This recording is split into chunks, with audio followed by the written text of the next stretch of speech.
everyone. Good afternoon, and thank you for joining this conversation.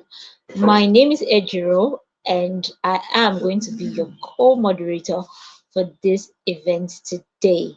First off, I must say Happy World Health Mental Day. Good to have you join us here this moment.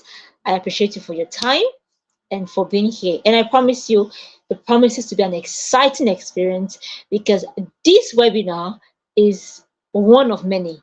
Now, it's a special edition.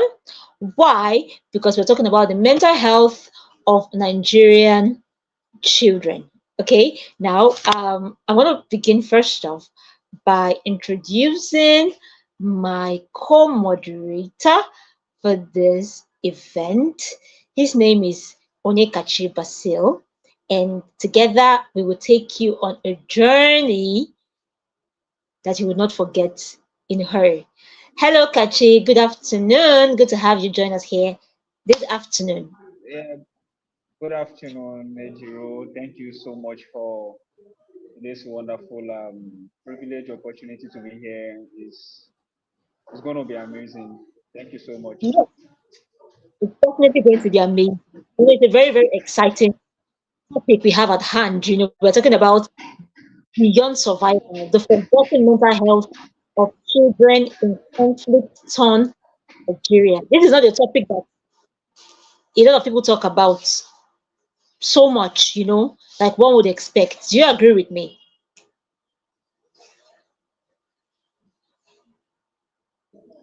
Yeah, I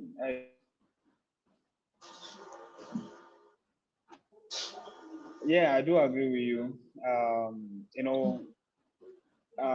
We have been so much concerned about children in the northern area, their welfare, food, livelihood, and clothing. And then we neglect the mental health of these children. We neglect the mental side of their livelihood.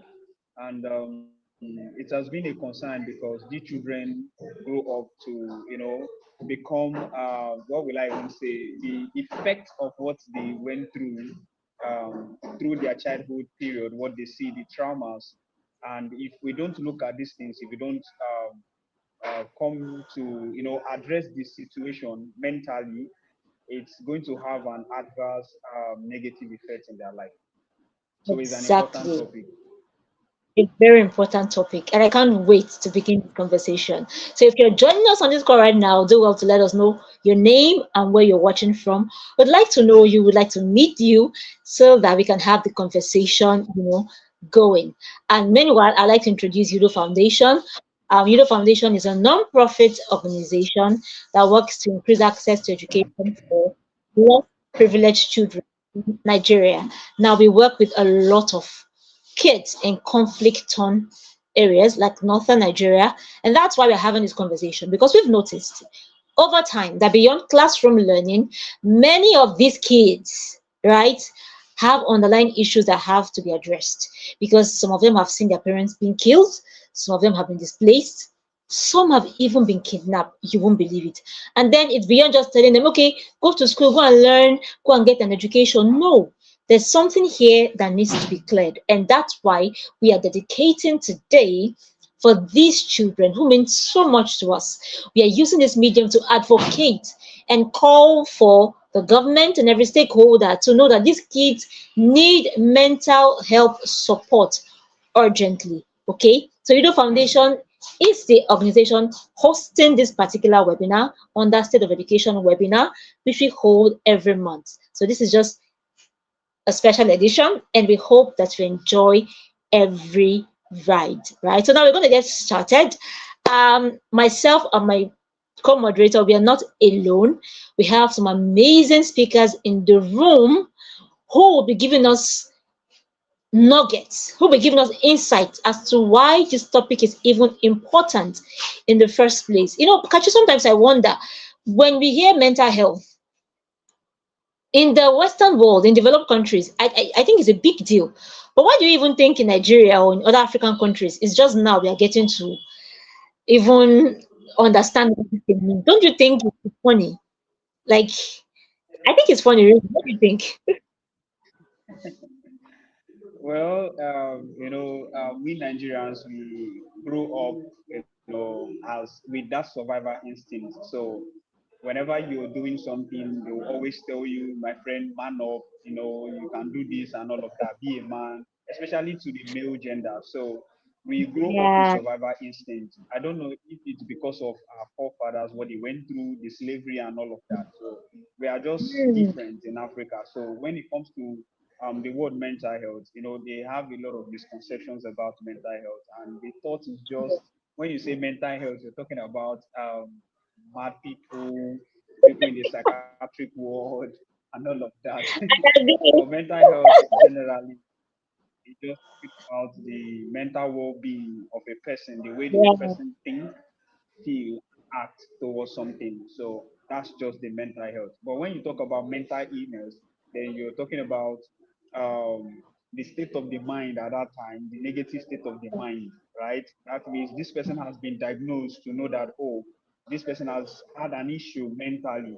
So that is mental Yeah. illness. Actually, in the mental field, mental health field, we don't say mad people because there's actually no drug for mad people, but there's Hmm. actually drug and diagnosis of mental illness. Amazing. Don't mind him, oh, he's a mental health advocate. That's why he's talking like this. Me, I just know that.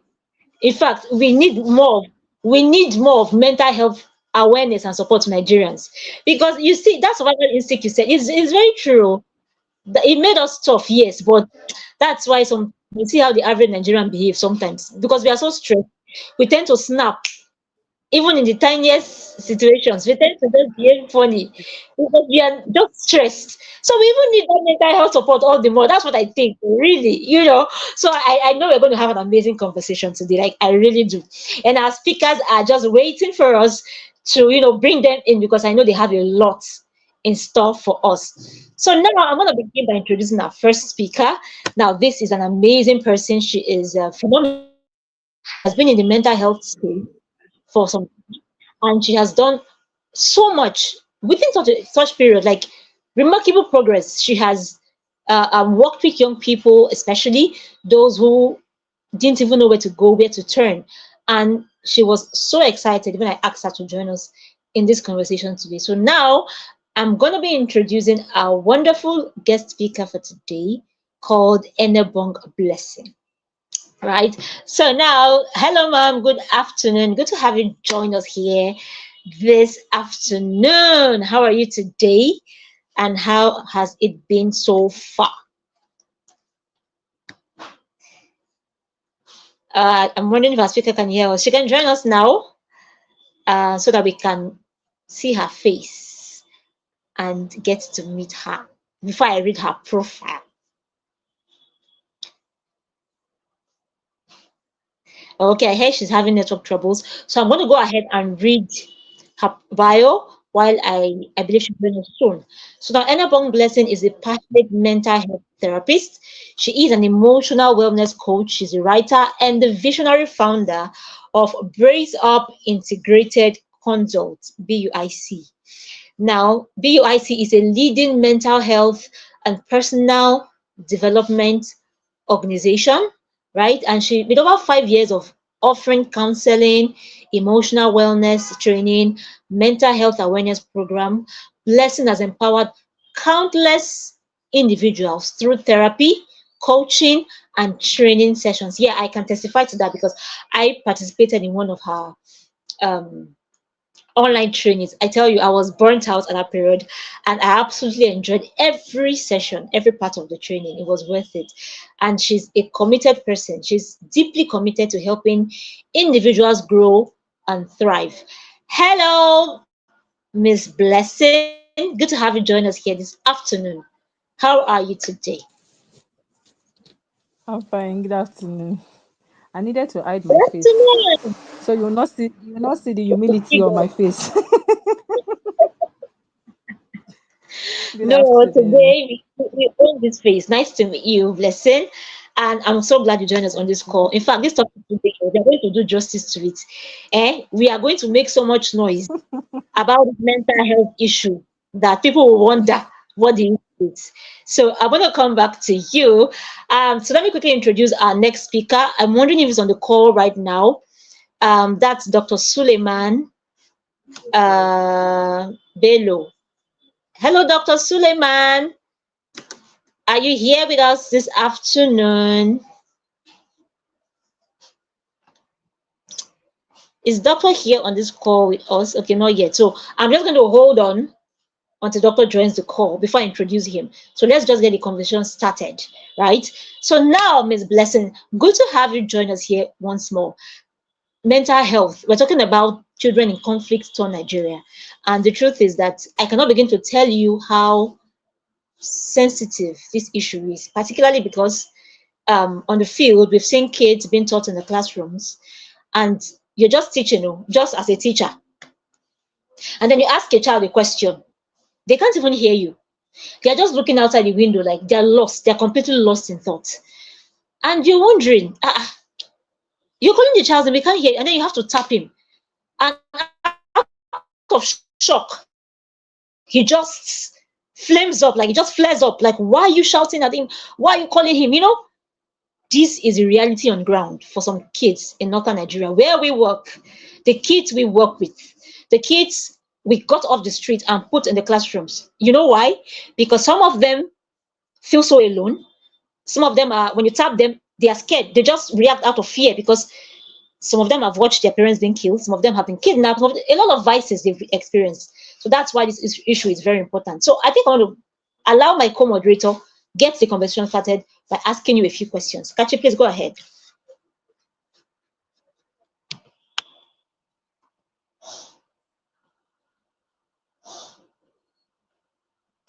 Oh, he's gone off the call. Okay, I'm very sure that's network. All right, so I'm just going to get started with the first question I would like to ask you, Blessing. But first off, if I don't, do you mind me asking how do you feel about this topic? Like you're talking about the forgotten children in conflict on Nigeria. How do you feel about this topic? Just hearing it alone, what comes to your mind? Okay, I hope I'm audible enough. Yes, yeah. All right. So it's a question that has been pondering on my mind for years, even before I even dived into the mental health space. I think where this question came in was it's about like I think let's say 12 to 13 years ago. I was in church, Canaanland precisely. So we're trying to get some relief material to send to IDP camps in the north. That was that time Boko Haram just newly started. So for some very weird reasons, I was like, I don't think food is the only thing these people need. I don't think food is the only thing people need because I know obviously you just have to start somewhere. And yes, they were able to gather materials, medical materials and all of that. But I just felt like it's beyond just giving these things. Yes, everybody has their roles, right? Ours is just to, okay, we can be able to provide this and this. But whenever I can see on TV screen, when they always share the BBC and I think Al Jazeera, CNN, and the likes that whenever they want to portray Africa, you just go to the IDP camps and just focus there and all of that. Just keep talking about poverty, like that's their own focus. Not until I got into the mental health space, I realized that this is way deeper. And yes, I've seen a lot of movies on mental health. And when I got this topic, I was really excited that, oh, finally, people are deciding to talk about this. People are ready to want to have this conversation. And lastly, one of the things that really um, made me more excited, I saw a video, I think sometime last year or early this year. It was my first time seeing children that are below 5, smoking. Like they were puffing things. I was like, even me that as an adult, I've never taken, and they didn't see anything wrong with it. And with the own physical, I'm trying to get physical features and the environment. I could tell it was the north. And then I told one of my friends that grew up in the north, and then he said it's a normal thing. Say children smoke there, like it's not a big deal. I wept my heart was really, really heavy that there was no big deal. See little children taking hard drugs, smoking, and they posted it online. Like there's nothing you guys can do. And they felt so happy doing it. So it's something that have been really hoping that we'll talk about. And here we are. I hope it does a lot of persons come to this part that things are really happening. So yes, that was what how I felt like when I heard the topic. Amazing. Amazing. Just feels good to know that yes, our speaker is ready for us today. So let me hand over to my co-moderator, Kachi. Please let the questions roll in. Let's create awareness about this issue.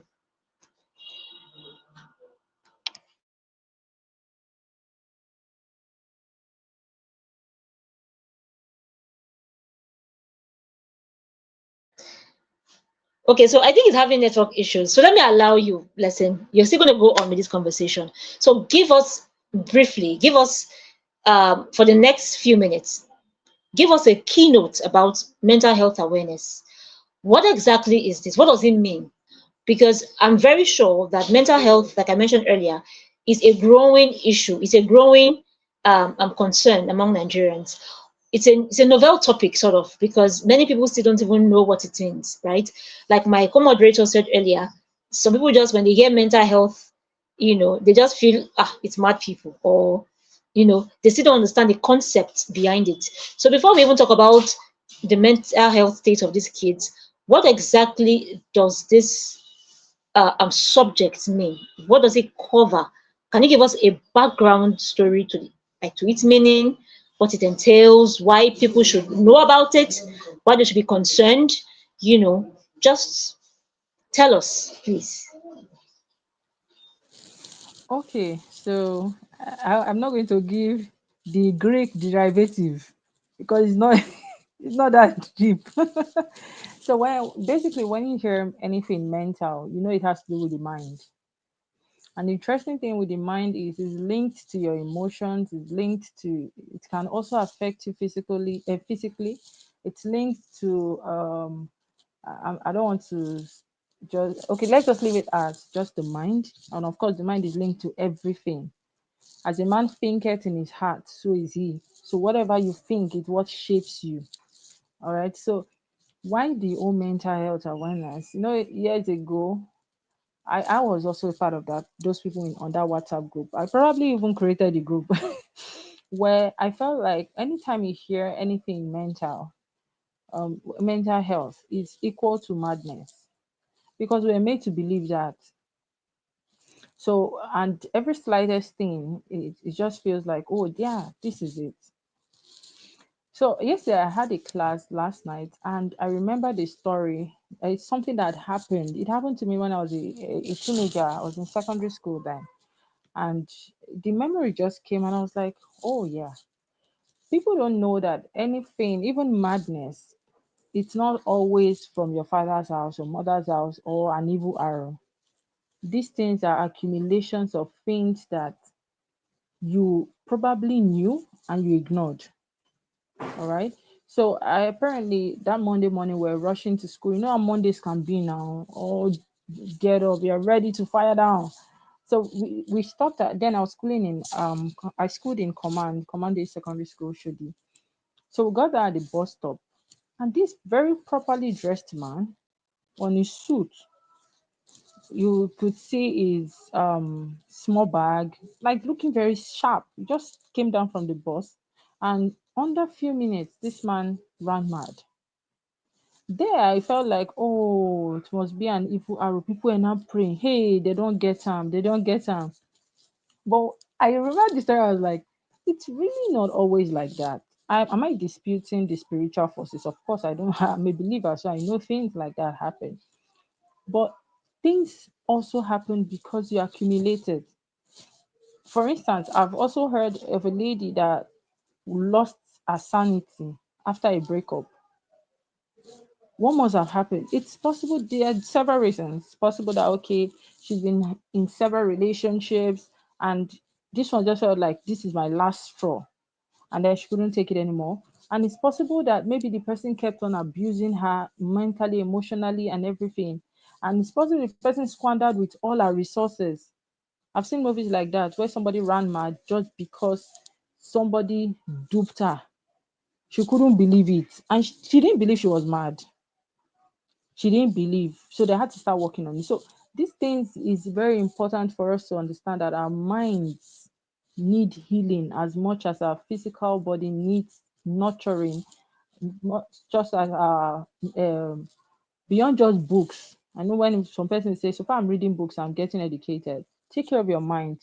When you are burned out, what do you do? When you are tired, what do you do? When you're frustrated, what do you do?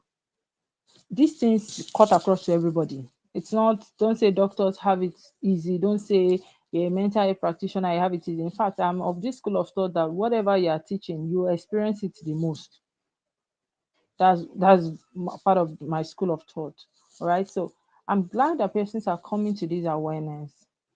Everything, you don't need to tie up a child or tie up somebody in the spiritual house for them to pray and flog them to get the demons out. Demons can be tamed, demons can be sent out, but then some things too is just knowledge. So that's that about being mental and then mental health. I hope I didn't deviate from the question. Oh my God, not at all, not at all. I really like the fact that you've tied it to the mind. That's just when you say mental health, I get what you say, even if I didn't know what it meant before. So mental health, my mind, right? The state of my mind. Is it healthy or is it not healthy? It doesn't matter if I'm a child, I'm an adult, I'm old, it doesn't matter. It just refers to the health of my mind. I love that. Thank you so much. My co-moderator, what's happening to your network? I don't know what's happening, what's going on, what's going on. I can't even understand. We did this test run at the background and it was fine. So left for me to start talking now and the thing is misbehaving. Well, we won't blame Nigerian network anyway. So they will mess with your mental health, right? But it's just you just need to know how to. Okay, so sorry about my I brain. So like sorry about my that. brain. So we're right back in the question. Nope. Okay, so today we are looking at beyond survival, the forgotten mental health of children in conflict-torn Nigeria. Now, the underground story about this is we've seen children witness their parents being killed. We've seen children being kidnapped and maybe returned back to the community. We've seen children face a lot of trauma, loss of properties. And now many NGOs and many organizations and even the government are just after providing welfare, their shelter, food, clothing, and all of that. But everyone is neglecting their mental health. So, as a mental, emotional well-being coach, and the first question I want to ask is that what are the psychological effects of insurgency on children who have witnessed violence or displacement? Okay. So for the psychological path, right? I know we're focusing on children, but I think I would just have to generalize it. Every one person is facing it. In fact, when I was even studying further about it, I was always looking at just the, because most times anytime it comes to things like this, we just focus on just the PTSD. But when I study different types of trauma, I realized that most of this one of the trauma persons experience in this particular line is complex trauma. Any, of course, when you hear anything complex, you just know that it's very deep. Complex. It has a lot of Oh, things that are attached to it. So what? Okay. I'm sorry. Actually, can you take your mic? She's echoing, so it doesn't. Okay. Okay. All right. So the psychological effect it has on the children, the parents, because truth be told, some of these persons is their children that were killed. Another interesting fact about some of these persons is that some of them, no, none of their family members are killed. Some of them started living in the trauma of another person. So they are living in the trauma of another person. there are different types of trauma they experience. It didn't happen to you. It didn't happen to any of your loved one. You started having some, the effect started showing, reflecting in you. And part of such effect, of course, panic attack is there.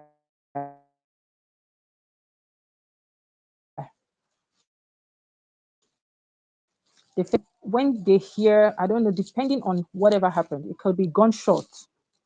Even if it is, some can even react to toy guns, even just playing with it. You see them easily get triggered.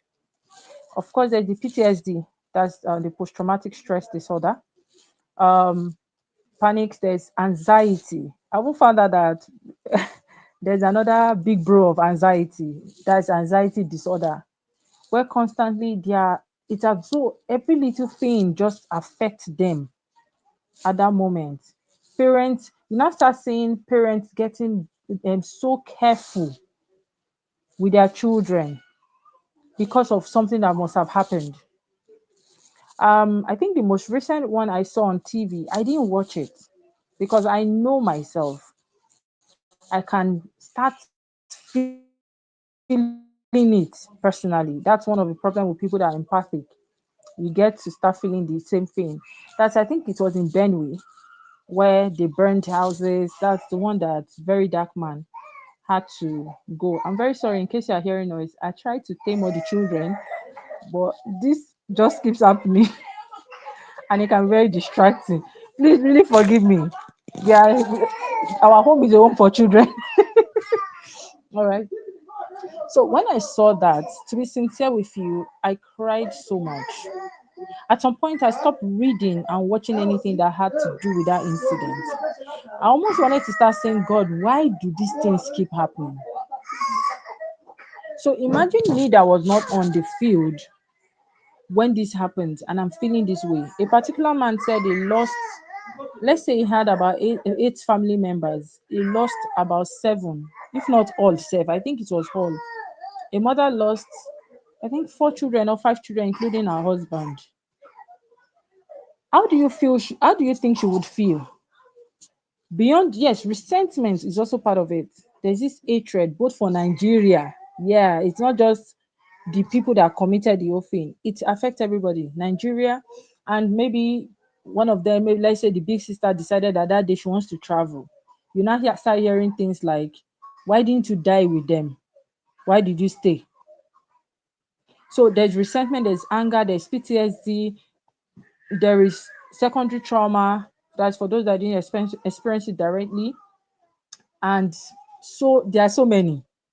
Maybe if the question is being more streamlined, maybe with a practical example, maybe I can just put it, there's panic, there's anxiety. Those are, and so much more. To be sincere with you, there is so much more. The effect is not, yeah, there are common effects, but it's not specific. There are some persons that when they tell you what is affecting them because of the same event, you'll be amazed and start asking questions like, Azal, where did you pick this one from? And of course, there's depression, there's hopelessness. Hopelessness is there, there's sadness, so many others. Those are just like a few of the psychological effect it has on the children, the community, and of course, people that are not even there, for empathic people also. Those are just a few of them. I hope I was able to answer that. Yeah, yeah, thank you so much. You were able to give us a background theory of the effects children and even adults faces psychologically when they face issues like this.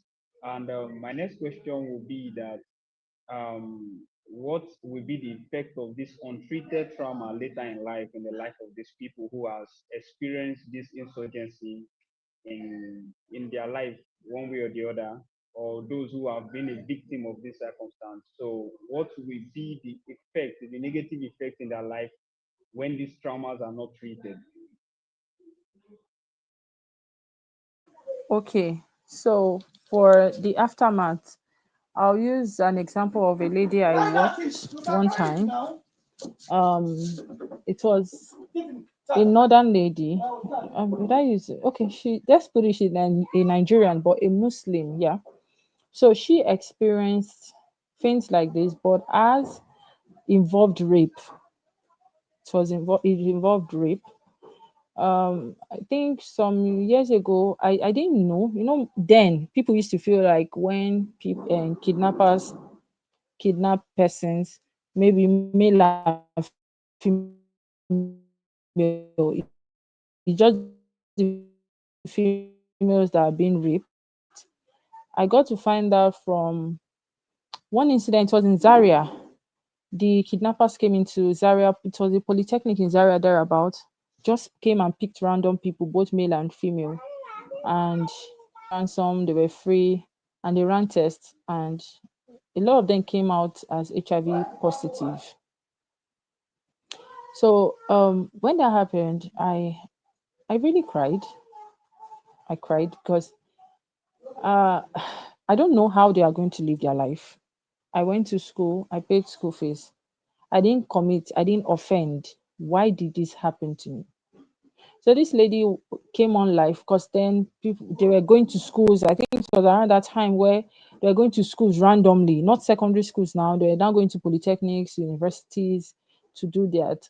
She said it happened to her years ago, but she had not fully healed from it. Even while she was streaming, she was crying. She said she knew the pain she went through and said till now, even sleeping is difficult for her. She refused to get married, I think. I can't remember that, or I don't know if she got married, but she had the opportunity to leave Nigeria. She said in her life she would never step her feet in Nigeria again. So after effect, insomnia, some of them can't sleep, some still see it. For mothers that their children were affected, they become overly security conscious. Most of them don't want to let their children go anywhere because they just feel that if it happened to me, I don't want it to happen to my child. That is mother instinct. Hopelessness, not being able to also concentrate. Ejiro shared something that from the beginning, she said sometimes you are teaching the children and they are looking outside the window. They are not seeing spiritual beings. They can't concentrate. They know what they went through. Some of them, they are even picturing their mom coming to pick them from school, coming to see, they are picturing their dad coming to pick them. I don't know if you saw that movie, Sarafina. That movie is like a bit of just a little bit of what those persons, those children, those people are going through. Some of them now grow very strong resentment. I just told you this lady said in her life she will never set foot in Nigeria. Now imagine the children now say, Mom, I want to go to Nigeria. Why? What do you want to say? Except tracking device. So there's the hatred, not just for the people that caused the havoc, but also for the nation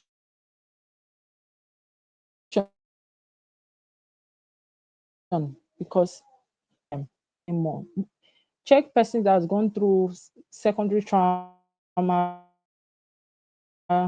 or complex trauma. They don't attach themselves to people. If you have seen war movies, you see something like that where the guy maybe he had a partner, his first partner died in war, second partner died in war. You see that even when somebody wants to attach to him, he will tell you that no, I don't want anybody to attach to me. I always lose people. Do you get? That's like that. Most of them don't want to be attached to somebody because just there's this fear of what if tomorrow this person dies. There was a particular war movie I saw that at the end of the day, the guy had to even die for the person. He said, I think I've lived for so long. Now it's your own turn. And when he was even dying, he was seeing his friends that had died, all of those things. So those kind of things. And then persons are walking and you are scared. There's this extreme fear. You don't even know what will happen. This anxiety, okay, am I going to be better?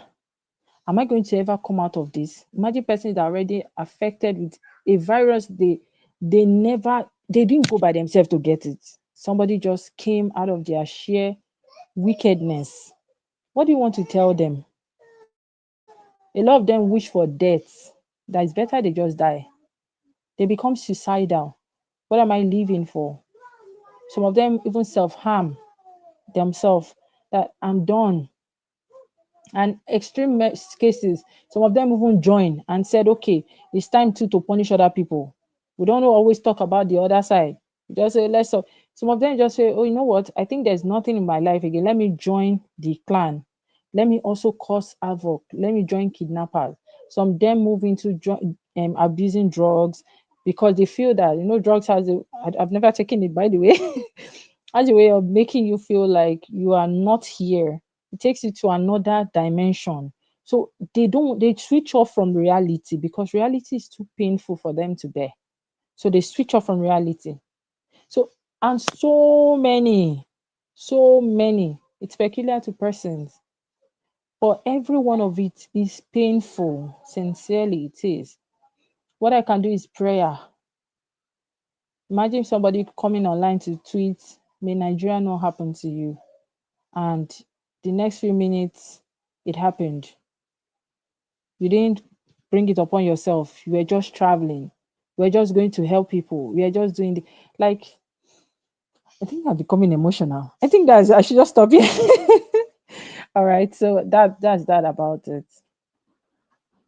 Wow, this was really touching. I can't even imagine, you know, someone going through this much. There's a difference between saying, I know how it feels, and having the experience itself. It's so sad, really. I think it's a good time to bring the pursuit and speaker who happens to be a conflict expert. So let's analyze the reason why children in a situation cannot access this kind of support. So, Dr. Sulu, good afternoon. Good to have you. Can we have Dr. join us in the call? Hello, can you hear me? Yes, Dr. We can hear Yes, you. we Good can. afternoon. Okay. Thank you for Thank joining you in. very much. We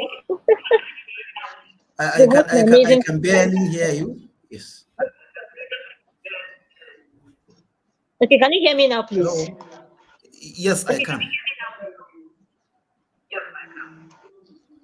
Okay. All right, ma'am. So, please, ma'am, please stay on the call, bless you, please, because it's a synergy of conversation, right? Let me quickly introduce Doctor, and you understand why. Now, Doctor, I'm going to read out the bio briefly.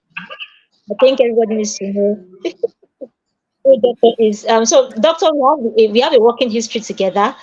Is a very wonderful person and is actually very busy. And I really appreciate you taking out time to be here. So, Doctor works with us at Widow Foundation. His organization, Sabaro Humanitarian Foundation, partners with Judo Foundation, right, to offer educational support to kids in Jibia local government in Katsina State. Now, if you know, Katsina State is one of the beehives of insurgency in Nigeria. That is where it's happening. Do you understand? And I think Doctor mentioned some time ago to me that there's been some sort of ceasefire. I can't remember, but at least there's temporary peace. Okay, and he's a conflict expert. Okay, so when it comes to mediation with all of these people, he has been there, so he understands what happens on the ground, right? So let me just introduce you briefly, Doctor. So he's also a senior lecturer with over a decade of experience. He works at Umar Yar'Adua University. Pardon me. He has experience in research, teaching, and consulting, although his expertise lies in radiological, chemical, and environmental risk assessment. He recently developed interest in energy transition for climate change mitigation. Now he's a visiting senior fellow at Athena Center for Policy and Leadership and a member of the prestigious Nigerian Young Academy. He has extensive job experience in community development, focusing on peace building and quality education. Thank you for joining us here, Doctor. We have our other speaker joining us here. Her name is Blessing, Enobong Blessing. She is a mental health expert and wellness coach. So she has just been giving us a background, right? Introduction and story as to what mental health is, why it's important, and why we need to talk about it more than we already are. And you can also see my co-moderator here, Basit Onekachi. So he's also a mental health advocate, right? And a volunteer with Tido Foundation. So together we'll be asking you these questions, right? And I want to say, bear with us if we have to go back and forth with you and Blessing, because we see that these topics are very, very, interchangeable. So let me allow. Okay, let me just ask the first question. Sachi, you take over from here, right? So, doctor, you are on the ground. Don't mind me. Don't mind us that we are in one place. You are on the field. You live in these communities, right? And you've heard what Blessing has said regarding the effects of insurgency on these kids. So, one should wonder, why don't these kids have access to this mental health support? If we look at the implications of leaving it unattended to, I mean, insomnia, anxiety, depression, hopelessness for children. So now, what are the major barriers to providing mental health support for children in these conflict zones? Doctor, that's my first question to you. Okay, thank you very much. I'm happy to meet all of you. So at least today I met new friends. I met Blessing when I joined. I was listening carefully to her, and I don't have to repeat most of the things that she said because she has made my job very easy. So I no longer have to talk about the apex, and what have you. I will go straight to the point. Now you see some of these barriers. The problem is, as the saying goes, usually when you have a problem and you know that you have a problem, then already you have at least 50% of the solution.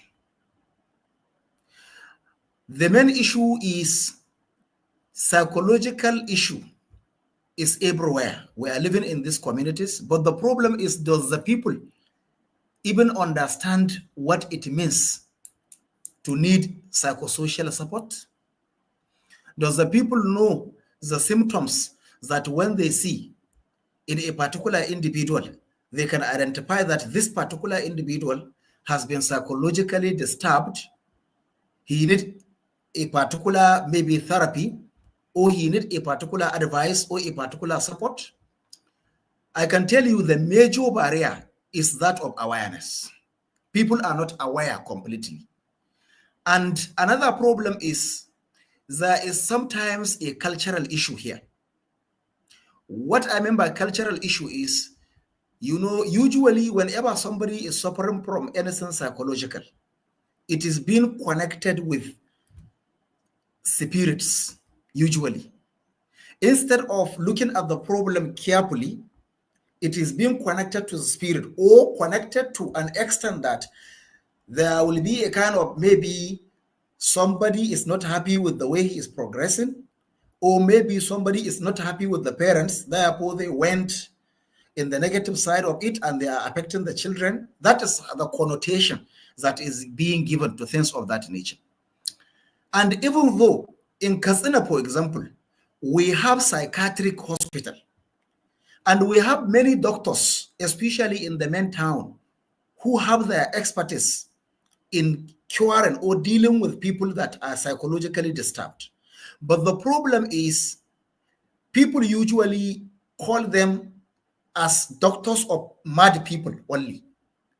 People think that when they see you around somebody who is given psychological support, then automatically you are already mad.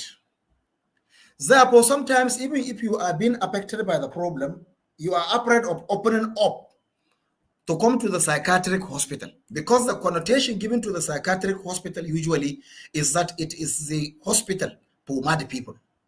The people doesn't want to go there. So I think if you will give me 2 hours to speak on the barriers alone, I will dwell more on awareness, because I believe is the first step that we need. Because once people become aware, I like it, since one of us is already a mental health advocate, so I insist that let us continue the advocacy. It's only when the people are aware that we can have philanthropists joining us, we can have religious leaders joining us, we can have government both local, even at the local level, the local government will come to understand that this is the problem that we have, and they will definitely get a solution. In fact, there are even many NGOs that are even looking for where they can go and do their work to provide psychological support. But you cannot provide something where it is not needed, where the people there did not even know that they needed that particular service. So I can tell you now, the barriers are many, but this particular barrier is what is the primary barrier. All other barriers are secondary and tertiary because they are resulting from this particular primary barrier. Therefore, let us continue the good work of advocacy. I believe once people become aware, they will definitely get things right. Thank you very much. Wonderful one. Thank you so much, sir, for that response. It was wonderful. Where he said if we can give you 2 hours, we talk on this. But that's true because we have a lot of barrier. I was talking from the beginning that in Nigeria here, when we hear the issue of mental health, we just ascribe it to mad people, and that is a very big barrier. When we come to understand what mental health is, then we can actively be involved. We can seek for solution. We can open up because at this point in time, when someone to open up and said, "I'm having mental issues," the person will say, "It's like you are getting mad.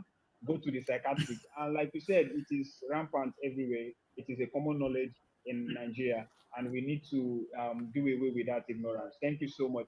Now, the next question we want to ask you, sir, so that we'll move to Mrs. Blessing, is that how can NGO, knowing this effect, there are children who has been passing through this trauma because of what this due to that insurgency.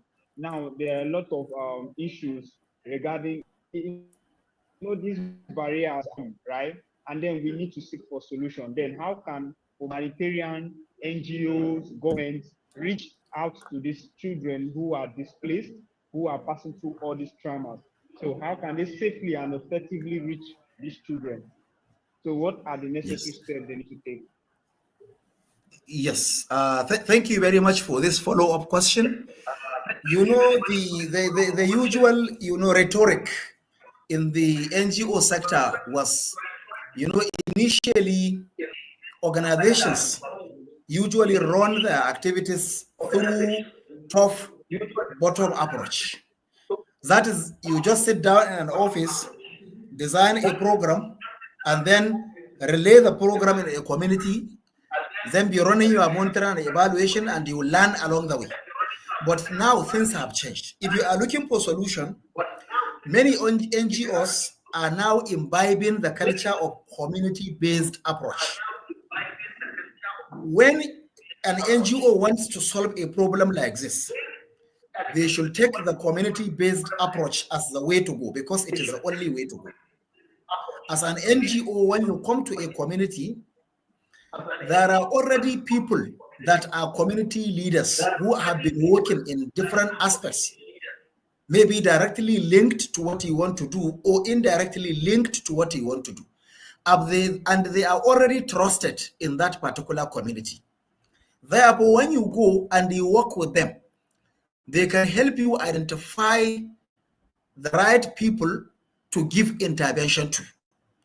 And they can help you to scale down some of the approaches you have, and you will easily get acceptance. Therefore, I am a very good proponent of community-based approach. I believe if you want to provide psychological support at NGO level, you can do your design, but let it be participatory design.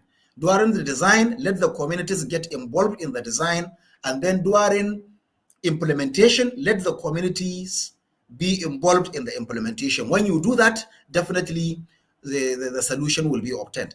Another thing is, I think the best idea again is to stop treating psychological therapy as an independent entity. Let us start thinking about how do we integrate mental health issues into existing services. For example, I will tell you there are many projects that are ongoing now in complete areas.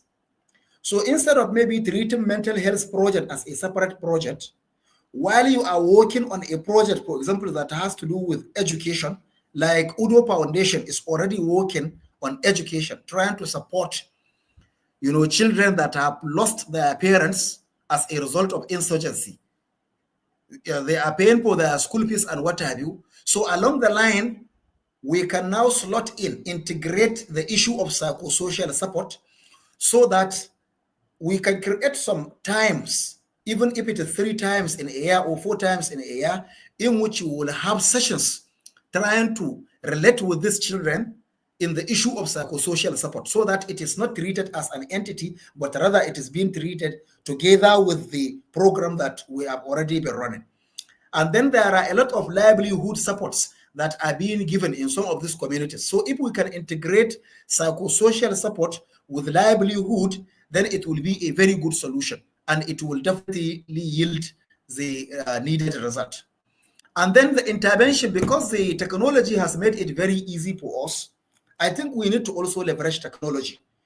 For example, now we are meeting. As I'm speaking to you, I am in Katsina. And I know Ijiro Loki is in Lagos, if I am right. Okay? So the technology is making things very easy for us. Therefore, we have to integrate technology into this. I believe that if you for example, I am not a mental health expert, but today I am with Blessing, and Blessing is already a mental health expert. If I want Blessing to talk to my children at Jibia who are being supported by Udo Foundation, I can create an online meeting, and then I can open the speaker and connect, the meeting to a speaker, and Blessing can take us through. And as she is taking the children through, I am also gaining the knowledge and the experience. I will continue to scale it down. So I think we need to, number one, we need to develop community-based approach. Number two, we need to integrate mental health into our existing programs.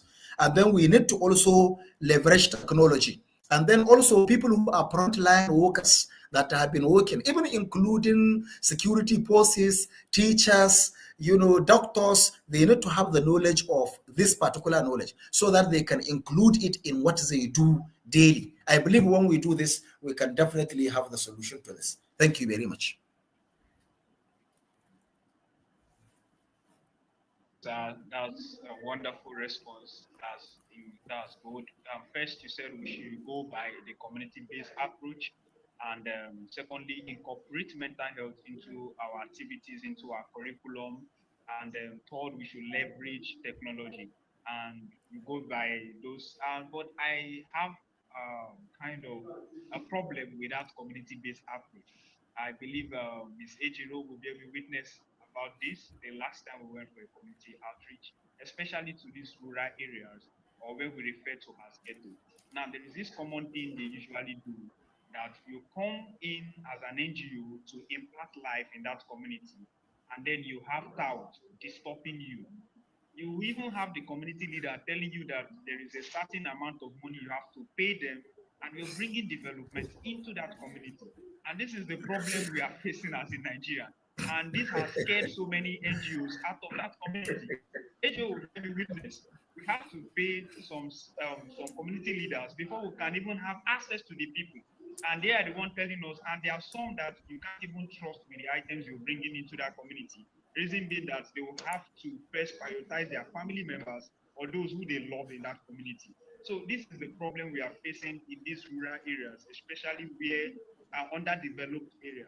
So how do we solve this issue? How do we manage this issue? Because communities NGOs are scared of going into that community. Because the last one we went, and one of the community leaders was telling us that tout beat the staffs, the people, the volunteers that came with the NGOs, all because they were dragging the food stuff they brought into that community, and they have to seize something, they beat some people up, and people are now scared going to that community, and help is no longer reaching the grassroots. The people who needed these things are not getting that help. So what do you have to say concerning this? Thank you, sir. Oh, thank you. Yes, thank you very much for that. I can say genuine concern. And I can tell you that this is one of the price we have to pay as community workers. You know, the problem is simple. You know, there are so many NGOs, and each particular NGO has its particular modus operandi, how they operate. Okay, so people in the village, and remember, people in the village are people that usually you want to help when you are doing the development work, but they seem to be not interested in what you are bringing. But you know the solution, you know what you are trying to take to them, and they don't know what you are trying to give them. And then, secondly, remember, there are NGOs that have a lot of money. These NGOs, I can say, let me put this word in quote, they spoiled them. They spoiled them. Last 2 years, we did a project, sometime by which when you call people in a single day engagement, you will be paid 40,000 naira for the engagement. 40,000 naira, 1 day engagement. So imagine in a particular area when an NGO is paying that money, and then you come from Udo Foundation, for instance, and we are coming to tell them that you wanted to support them, and you are giving them nothing. They will, the first thing that will come to their mind is that you collected money in their name, you hided the money, and now you are coming to just lecture them. This is normal. We are used to this because that is what people think. But to me, to be candid with you, to me, that usually I don't raise an eyebrow on that, because if I know what I want, I definitely have to have a way of navigating those communities. What you do is, even though it's a community approach, there are people like minds, always there are like minds everywhere. So that is why before you enter the community, you need to do your stakeholder consultation and engagement properly. And even before the engagement and consultation, you have to do your stakeholder identification properly. If you do your identification very well, of course, there are only very few people who will definitely be with you. But do your stakeholder identification carefully. I can tell you that you will have the right people to work with. But if you just use anybody you have at your midst in that community, then you are on your own. Because many people have been brainwashed to thinking that everything NGO, everything civil society is about bringing money, it's about bringing goods, it's about delivering services, it's about this and that. And they don't want to understand what you want to bring, except if you are coming with something. So I believe this is our work. We have to continue to do it. We just have to continue to re-strategize based on the different demands of the projects that we are particularly working on. Thank you very much. Amazing. Amazing. Thank you, Doctor. Yes. That's very, I don't even want to say anything because it was a very funny experience. My time had, and like you said, they can't give up. If global organizations, global NGOs have come to drop dollars, and then you're coming to speak English, you're wasting your time because they don't want to hear anything you're saying. Just drop the money. Okay. But we'll keep doing, we'll keep trying. And I loved one point you highlighted that when you talked about how NGOs can safely reach these children. So one thing you mentioned was integrating mental health projects into existing projects, not something independent. So that would take me to Ms. Blessing. So now, this is what Doctor has mentioned. Don't just implement a project in mental health space like all on its own. We are trying to reach children in schools in different areas.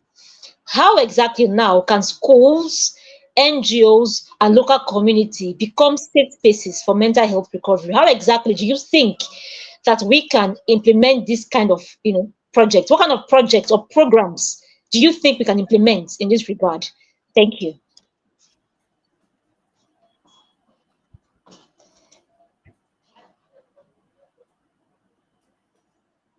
Miss Blessing, can you hear us, please? Okay. Yes, I can. Sorry. Do you know what this? Why I was thinking we were talking to doctor. Since I heard NGO is paying 40K, I've been calculating in my head that even myself want to. What do you want to tell me? Give me 40K, I'm fine. I will heal myself. Okay, so I really didn't get the question. I'm answering my sister then. So Oh, then I was a bit distracted. okay. I'm really sorry. No, no problem. So I'll just repeat. So when doctor was speaking, he mentioned that mental health projects should not be done in isolation, like independent projects. So it should be incorporated into already existing projects. For example, we are already in the education space, and we've seen that these kids need mental health support. So rather than just going and saying, okay, we want to do a mental health, why not integrate it already into the program you're offering? So my question to you now is, if this is the case, what kind of project or programs can schools, NGOs, and even local communities implement, you know, in their spaces to provide this mental health recovery for kids? That's my question to you.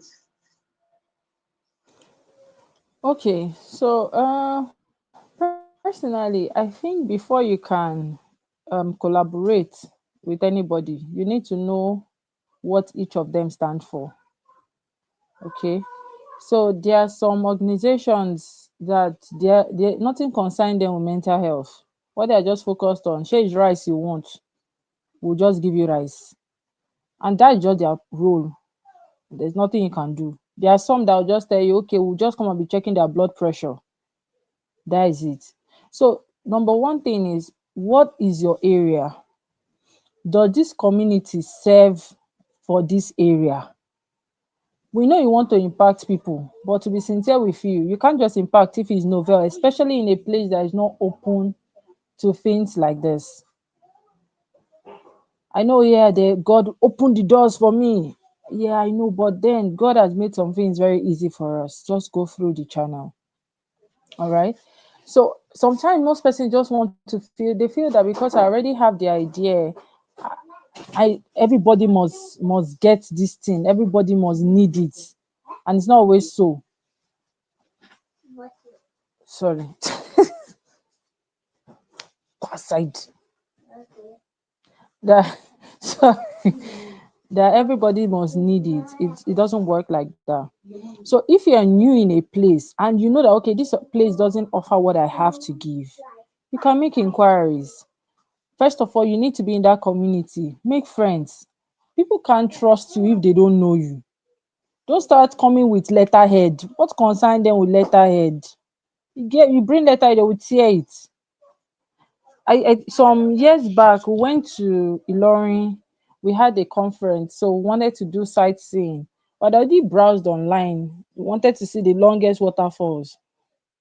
So we got there, and the route wasn't. It was like what you ordered versus what you received. So by the time we were going with our van, and we didn't tell school. School gave us bus for conference. They didn't give us bus to go and chill out. So we just contributed just because we wanted to sightsee. So we got to a particular location, and they told us to park the bus and said from here you cannot, you've entered a particular community. Then they instructed us that we have to go and see their Oba, that is the king of the community. At first, people were like, for what? Is it not an open place? That is their rule. We have to abide. So just within everybody didn't go together. I just sent the leader and somebody else. Then of course there's language barrier, so they had to use Yoruba. Spoke to the Oba after a very long time. Only God know what they said. I don't know. They went back and forth, and then Oba Nan said, two persons from the community should see us off. We still didn't even get the old drill, so they were even saying, asking, okay, who wants to follow us to the place?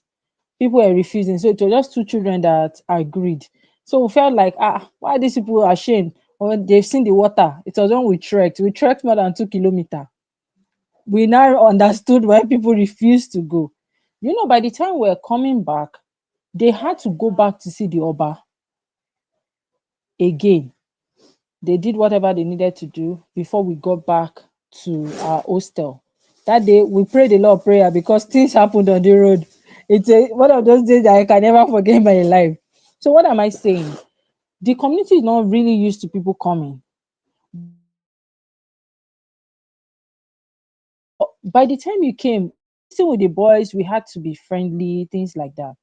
So, you need to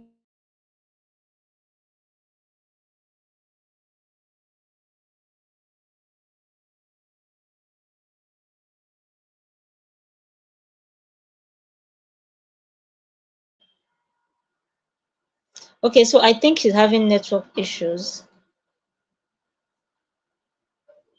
Yeah, I think Yes, she's I having can. network. Yeah. Okay, so Miss Blessed, we can't hear you. If you can hear me, I think you're having network troubles on your end. So I'm going to allow you to come back to the call um, while I engage Dr. Suleiman again. So I'll let her go back to the question when she comes. So, but doctor, let's continue with you. Now I know that to a very large extent, um, there has been some sort of dialogue between, would I say, stakeholders in these communities where the conflict has, taken. And I want to believe some efforts have proved successful. I'm very sure in Libya, like you were telling me before now, there's been a ceasefire, even though it's not permanent, but at least right now we can say it's safe for kids to at least go to school. So how does the lack of mental health care impact peace building efforts? Because we cannot say that we want to provide mental health support when there's chaos. So we are only able to do this work now because there's relative peace. So what happens when the conflict comes back, or how exactly should we balance or ensure that even in the midst of conflict, mental health support can still be provided? Yes, sir.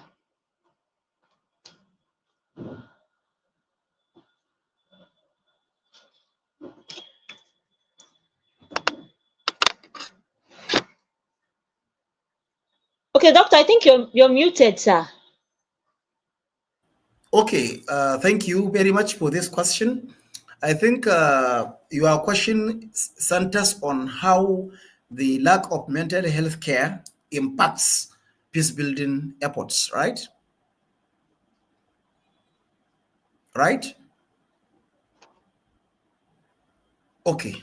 So thank you very much. Number one, when you look at it, of course, as you mentioned, not only in Jibia here in Kasana State, in many other LGS, there has been a kind of ceasefire based on dialogues that happen in many of these LGS. And the dialogues that happened were led by community. So they are community-based dialogues. But the issue is, still the mental health issue, mental health care definitely will have an impact on the peace building effort. Because number one, you see, mental health, as Blaise discussed in one of the apex of this mental health that we are discussing about, is trauma. So when somebody is traumatized, trauma alone can cause another next violence.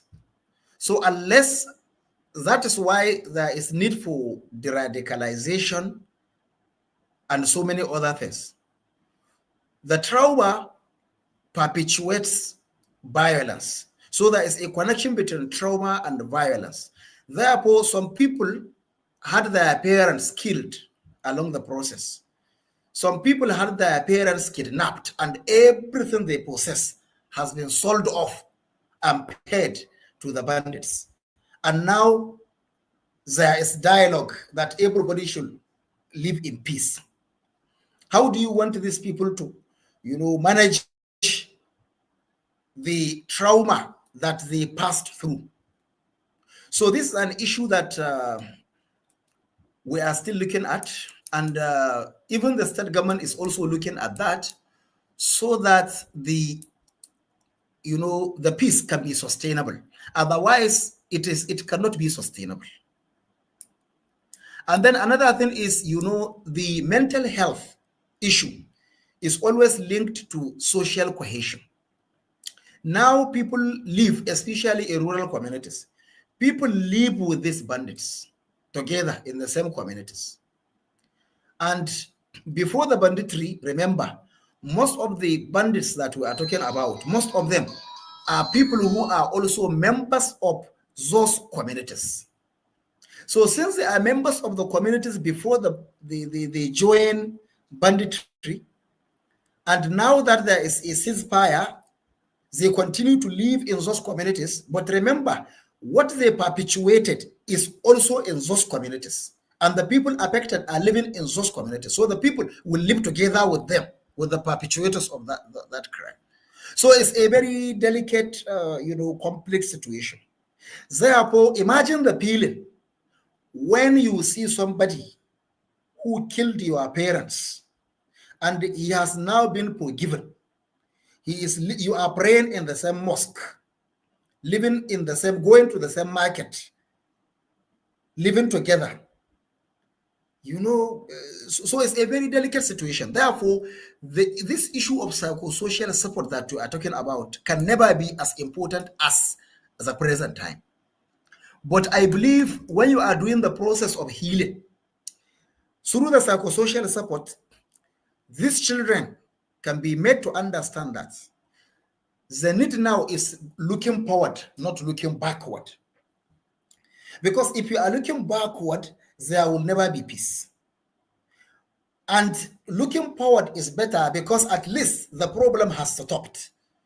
Because as I am talking to you now, like in Jibia, where I know very well, there has not been any case of banditry or kidnapping in the last 6 or 7 months now. So at least people are living, people can sleep with their 2 eyes closed and what have you. But the psychological issues are still definitely there. Therefore, this is the best time when psychosocial supports are needed in those communities. And remember, these children that we are talking about, talents has no boundary, as we know. Some of these children will be very important in the future of the entire country, or possibly will be very important in the future of the entire world, but we don't know. Therefore, this issue is reducing human capital for the nation. Therefore, we have to invest. We have seen impact. Last 2 days, I was reading about the guy who received the Nobel Prize in chemistry, just last 2 days. The guy grown up in an IDP camp. He was a professor. He grew up in the IDP camp. So who knows how many talents of this nature we are burying down in these areas. Therefore, psychosocial supports are very, very much needed in these areas so that we can be able to reduce the tension that these children are undergoing, and then we can be able to build their confidence to be competent enough to pursue their future so that they can forget what happened in the past and they can pursue their future. And then they can at least have their trust restored, because they have to restore their trust in the community members, their trust to religious leaders, their trust to the government. Because somebody whose parents have been killed, many things happened, and nobody could help him. No the religious leaders, no the government, no the NGOs, nobody. And now you want him to function well as a normal member of a society and to be relevant nationally. So you have to work on that particular person. And the work needed is arguably the psychosocial support together with the livelihood and other supports, so that together, when you integrate them together, you are now producing a new particular individual that has the energy, to pursue his future. Thank you very much.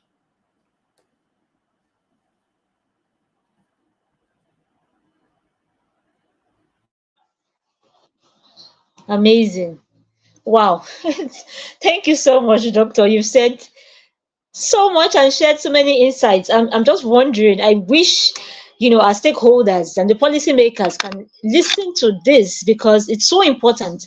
You said something very striking. How do you expect a child whose parents were killed to function as a normal member of society? In their hearts, they can harbor all kinds of rage, anger, bitterness, and beyond that, it also affects their ability to function at their fullest capacity, which is also reducing our human capital development. You can see the far-reaching effects of not even providing mental health support to these kids. Doctor, we are still going to come back to you, please. We are definitely coming back to you. I know my co-moderator has been having network troubles, so I'm just going to ask Madam Blessing this question, then you would, continue with Dr. Suleiman. I mean, like I always tell our viewers, please pardon us with network troubles. We are in Nigeria. We have no control over that, please.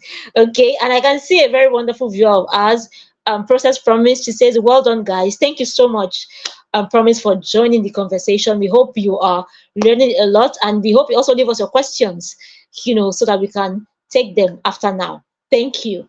Okay, so Ms. Blessing, I'll come back to you. I know network interfered last time, and Doctor had said so much regarding intervention systems that we could use. So if I may to ask you now, Nigeria is not the only country in Africa that is experiencing conflict. There are so many others that have experienced conflict before now. Talk about Rwanda. Okay, that is a very, very good example, even though it was in the past. But I mean, we can look at these countries. Which of them can you say? What interventions have worked in countries that have experienced conflicts and they were able to transition from that experience, were able to heal, were able to provide support, whether mentally, financially, I don't know. What interventions would you say have worked in similar post-conflict settings that Nigeria can look at, observe these countries and adapt, to our own country and implement it to provide support to victims of violence and insurgency? I don't know if you got my question, ma'am. Yes, I did. Okay. I'm really sorry for my network. All right.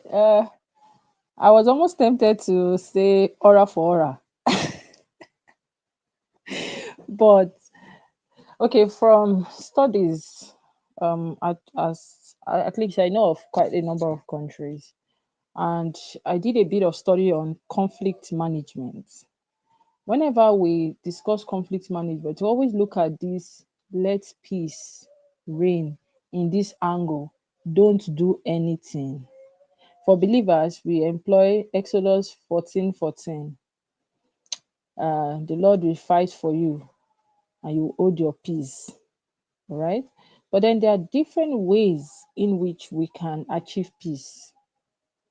For maybe you can check it out, different types of conflict management. We have accommodation, where we just know that, you know what, just like white and blacks now living in America, they are not entirely cool with themselves, but there is this part of them that, oh, it's not, it just happened. So we are white American, black American, so they just had to accommodate themselves. Of course, we still know there's still racism, right? There's another part that is called I don't know, maybe I should just quickly browse it because I've forgotten. Compromise. There's another one that is called compromise, where you just feel that, see, I'm not entirely cool with it. Like for instance, what happened with Nigeria and Cameroon, where they were fighting. Oh, you see, I've forgotten the name of. There was something they were fighting for. Cameroonians were What claiming that Bakassi they Pen- had. I didn't hear you. Is it over Bakassi I didn't. Peninsula? I don't know. I don't know if that, but it's a name that is striking. We I now can't we now remember. get it there. Doctor will help us with. Don't worry. So Cameroonians were claiming that it's theirs. Nigerians were claiming that it's theirs. After the whole thing, back and forth, just came to a point of compromise. You know what? Just take it, just for peace to reign. It's not like Nigeria is entirely cool with it, but then we can't keep going back and forth for years. Then we look at the case of Russia and Ukraine. Now, what is even causing the fight is just a piece of land that as though both countries have. But instead of just speaking English, let's come to a point of agreement.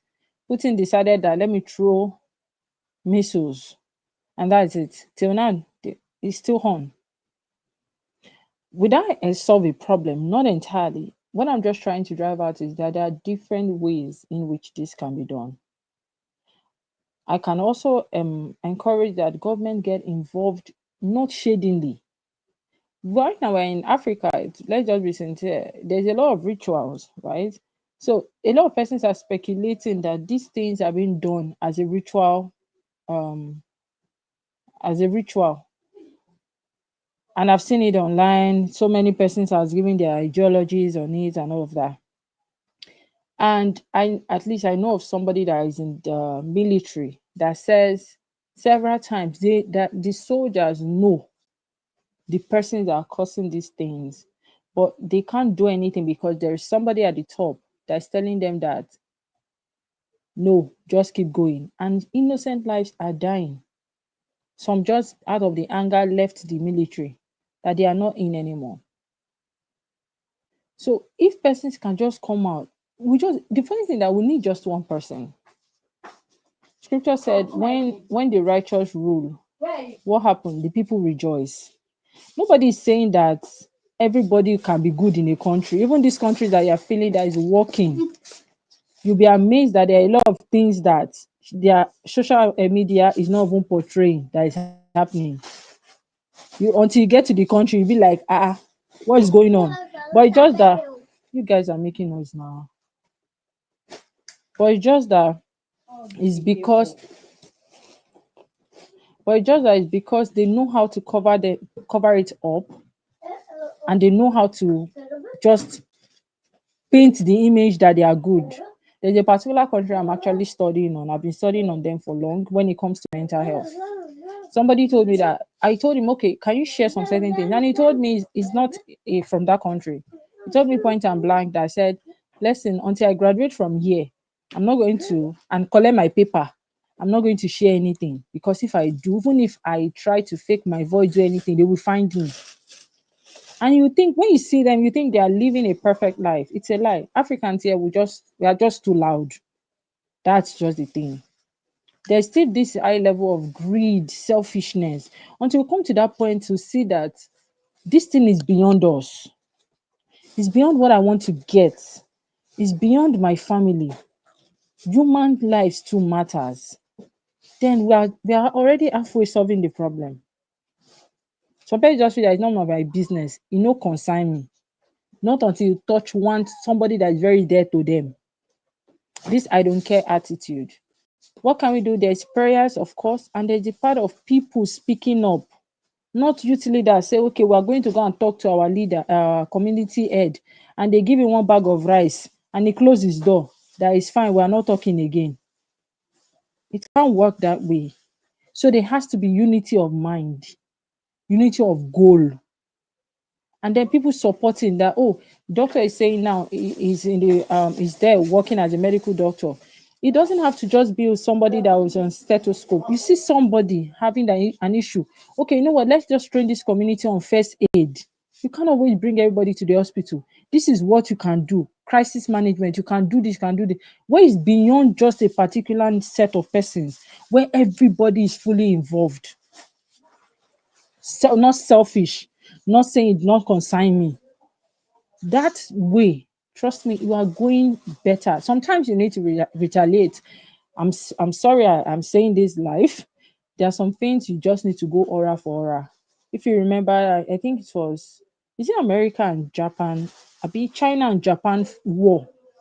Then that they were hitting on Japanese back to back, and it just felt like this thing was unending. Japanese were just dying anyhow until they created a very crazy will I call it, is it bomb? I'll call it a bit rocket. I can't remember what they created, but it was very deadly, such that when it hits your land, it takes the grace of God for anything to grow on that land. They just shot it straight to their very fertile ground, like it made that land barren. Imagine they keep shooting that thing back to back. The whole community, the whole country will die, including the person ordering fire. They had to come back and sit down and say, you know what, we are sorry. Let's talk about this thing. And that was it. So sometimes it goes that aura for aura. And I will just end with this. You saw the one that happened with I think it was out no, so a part in Edo State. I bet I studied in Benin. If those guys hadn't done that, it would have penetrated Benin. It would have penetrated Edo State. From that place, to move to other parts of Edo State. That's how I started with Benue. That right now it's not like this. Do you understand? So sometimes you just have to, hey, guy, I've had enough. And people keep saying, we've not had enough. That's why we're just allowing things happen. So that's what I feel. I stand corrected because I know doctor is in the field. He knows what is going on there. I'm just saying based on the things I read and I really don't have the field experience. Okay. So that's it. Thank you.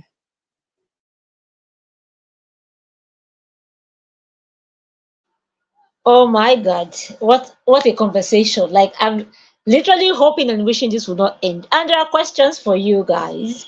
So, but before then, let's just take 1 minute break, and we will be right back. So don't go anywhere. Just take a sip of water. Just stretch your legs, and we're right back to take questions. Thank you, Doctor. Thank you, Miss Blessing.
Sorry, I was muted.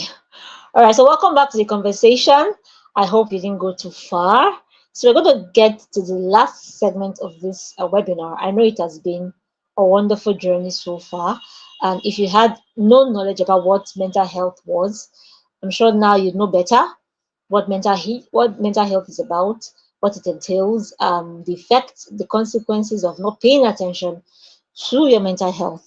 I'm sure you already have more knowledge about that. And beyond that as well, how that kids who suffer from um, witnessing the horrors of conflict where they live, especially in northern Nigeria, what or how important it is for them to access mental health support and the consequences if they are left, unattended to. We've had two amazing speakers join us here today. Dr. Suleiman Bello, who is a conflict expert and lecturer at Umar Musa Yar'Adua University. He has given us on the ground experiences and how exactly we can provide, you know, mental health support to these kids, challenge the barrier that exists, and also ensure that peace building efforts yield results. So, I mean, peace in any environment ensures that mental health support can be sustainable, right? We've also had another amazing speaker, Ms. Blessing, who is a mental health expert. Give us a robust explanation into understanding the subject of mental health and how exactly Nigeria can implement solutions and systems to providing mental health support to her citizens and those that need it the most. So now we're going to be taking questions. I know that some persons are like, this thing called mental health. It's not the way I'm looking at it. Oh, well, yes, it's not the way you're looking at it. But I'm very glad you joined this conversation because webinars like this create awareness on this issue. And I love what Doctor said initially when he said that in many communities, the reason there is no access to mental health support primarily is because there's no awareness. And I've noticed it to a very large extent because it's mental health, World Mental Health Day, yeah, everybody's screaming and shouting. Okay, do we even know what it means? Do we even know what it entails? Nobody is even asking those questions. We are just excited and that's it. No. And then beyond that, mental health support is supposed to be geared towards the people, the most vulnerable groups. You cannot have a country that is being almost torn apart by conflict and war, and then you're not putting the victims of the conflict on the limelight. What are you talking about then? What mental health support are you referring to then? So let me take this question for Dr. Suleiman. And it says, sir, you mentioned that the victims and the perpetrators are living together. Yes, he did mention that. Will this not further tear down the mental health of the victims? I mean, imagine I grew up knowing that this was the man who killed my father, and you say there should be peace. How is that supposed to be? There cannot be peace now. So, will this not further tear down the mental health of victims? This is the question directed to you, sir. So, okay, thank you very much for this question. Actually, when I saw the question typed on the chat, I was like, yes, there are questions that have answers in two ways, in the negative and in the positive side. So the direct answer to this question is yes and no. But let me explain. Yes, I mentioned that the victims and the perpetrators live together within the same community. Then the person asking the question is saying, will this not further tear down mental health? Well, before we can say yes or no, we have to understand the mental health state before the negotiation, so that we can now understand the state of that mental health after the negotiation, and then we can now respond to whether has been teared down or not. Many people, as I am talking to you now, are very happy in those communities, despite this challenge, because where they left and where they are, the state where they are presently, is far better than where they have been. That is in some of these communities where peace is restoring gradually, where there are talks. That are the communities I am talking about, okay? So I can say this is a kind of new normal we find ourselves in. Because before, in most of these villages, there are villages in which everybody has been displaced completely from that village. You can imagine the state of the trauma that time. And then there are villages where people were not completely displaced, but once it is after 4 o'clock, 4 p.m., everybody has to leave the village and go to the bush and get a hideout where to stay until next morning. Or they have to move to a neighboring community to spend the rest of the day and then the night there before they come back tomorrow in the morning. It's not even talking about going to school, going to hospital. No, nobody is even talking about that. Going to do your business, nobody is talking about that. Going to the farm, nobody was talking about that. That was the state before. And now with the dialogue, people were able to go back to the farm. Some schools were being reopened. You can access some health care. You can move to the market. Though the trauma is still there because the perpetrators are still living together with the victims. I'm still repeating. Therefore, let us analytically look at this problem. This is how the situation was before. And this is the situation that we are in now. Now, these children can access school before it was not possible. They can access health care now before it was not possible. They can sleep with their 2 eyes closed now before it was not possible. They can do farming, they can do their recreational activities. Everything can happen now, but before it was not possible. Therefore, it is really disturbing if as a victim you have to live with the perpetrator. But isn't it more disturbing that the situation that you were in before continues non-stop and you don't know when it is going to stop? These are issues we have to look at critically. Therefore, when you look at before and after, I can tell you that in terms of mental health, the state is better now than before for communities that have engaged in these dialogues. That is it. But in terms of seeing the perpetrator as a victim, of course, it is touching. So at the end of the day, you are going to have a kind of mixed feeling. Mixed feeling in the sense that the feeling is still there, that cannot be removed. But the feeling of gradual restoration of peace, the positive side of it, is still there. So there is going to be a kind of tug of war there, and it depends on the personality involved to be able to boil down the response to this particular question. Thank you very much. Amazing. I like how you went about that question diplomatically, Doctor.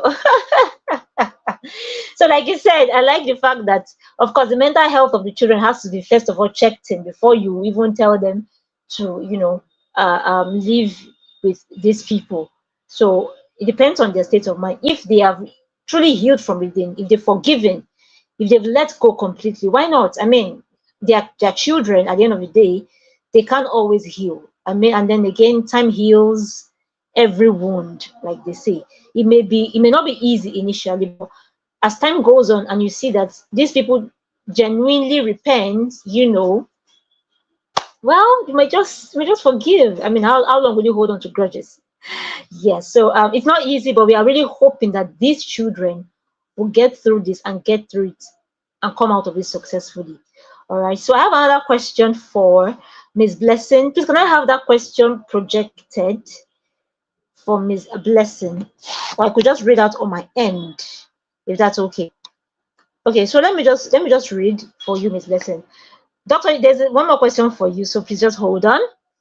So, Miss Blessing, someone is asking, what kind of resources communities, right?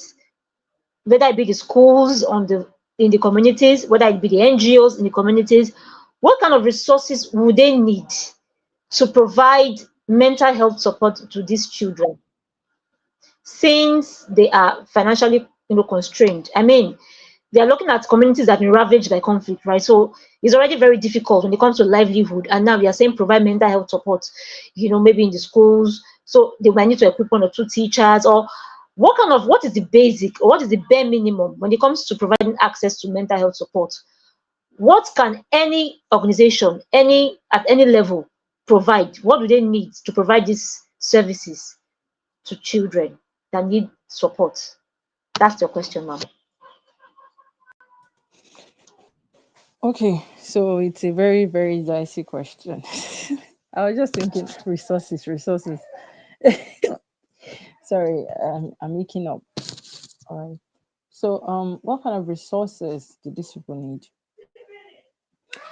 I don't know if you've seen things like this where they'll say, take one thing out. Say, between money and love, you have a choice to take that one thing out. They'll tell you, see that money, go, go, go, leave it, take out the love. I'll find love with money. That's how this sounds like to me. All right. So, what are the resources? Truly, you see that mental health awareness. Because even if you fund something that people don't really know, to be sincere with you, it's not really going to work. And right now, even in the mental health space, to be sincere with you, a lot of persons right now are really not uh, just giving it out for free, to, be, to tell you the truth, because it's costing people a lot, a lot, a lot. Okay, thank you for projecting the question. It's costing people a lot. So what you can do, there are still persons that are willing to, but provided the value is communicated well, that people that are ready to see, I don't mind if you like, take me to Afghanistan. All they are passionate about is, see, I just want to see people liberated. Personally, right now, I really don't see myself traveling to the northern path. And that's because of my parents. And I can explain why. We've lost a sibling. So my mom and my dad keep emphasizing on, I don't want to lose another child.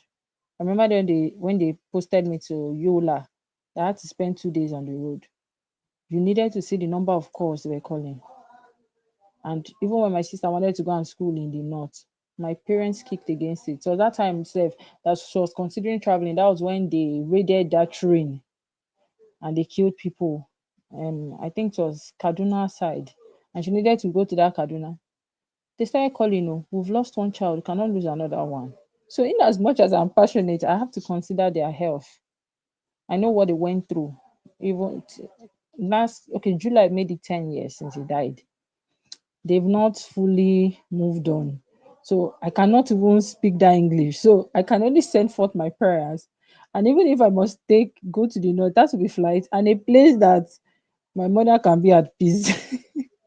That's the thing.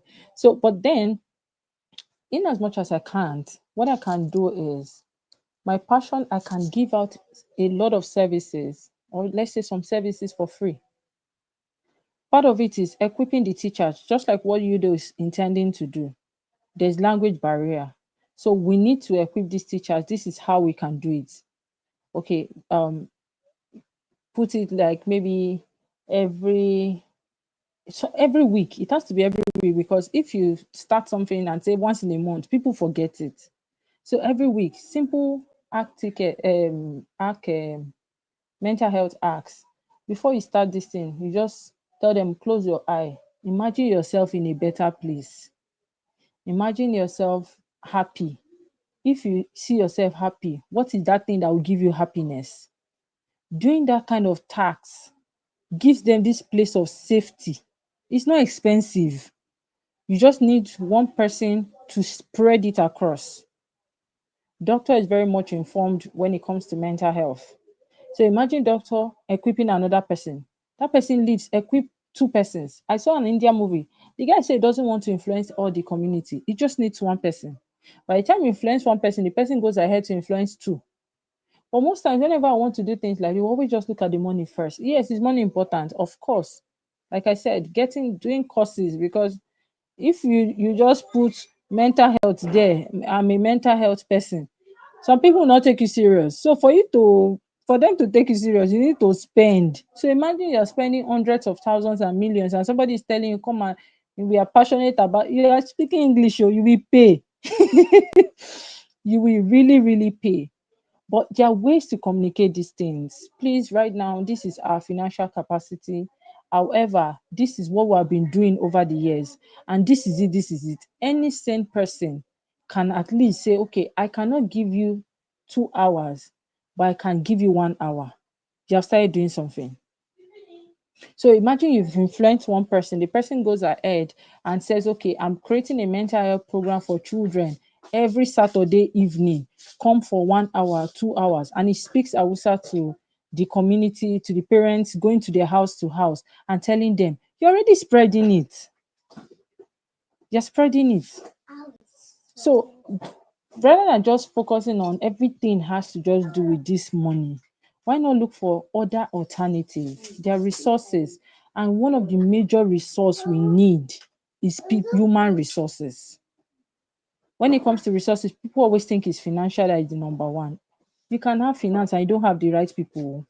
You can ask those people that they pay 40K that time. Most of them blew everything. They don't even remember. You need to start speaking English. Uncle, you don't remember? I wore white too. I do this one. You will explain, no evidence. Everything has gone. So why don't we just equip the humans in the right ways, however we can? You can send motivation stipends, maybe like data or transportation. Just make sure you know how to sell the vision. That's the goal. Just know how to sell the vision in clarity. You have to be very clear. Don't start saying, people are this thing. We have been praying. See, some person will not reply your message again in that kind of. They want to see result. They want to see that okay, what I'm sacrificing my time for is worth it. I don't know if this answers the question. Just influence, just get a human resource, get a little bit of capital for an encouragement. Because trust me, if you are just going every day, it gets tiring.